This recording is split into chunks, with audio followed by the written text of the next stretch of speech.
Državljanke in državljani Republike Slovenije.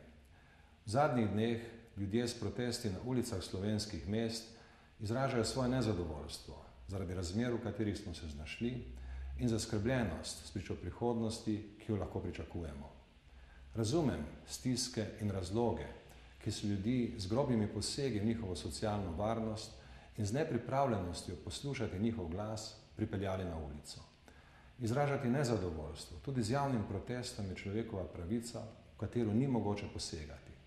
Potrebno pa je spoštovati tudi pravico ljudi do varnega življenja in varovanja njihovega dostojanstva.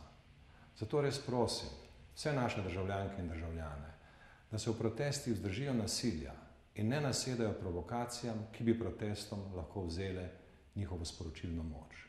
Tako bomo v pomoč policiji, da zagotovi miren potek protestov in varnost vsem udeležencem. Bodimo tudi v teh razmerah pogumni, dostojanstveni, pokažimo zrelost in omogočimo, da se naši skupni napori usmerijo v reševanje tistih vprašanj, od katerih je odvisno, v kakšni družbi bomo živeli in kako se bomo v tej državi počutili. Bodimo razumni in odgovorni.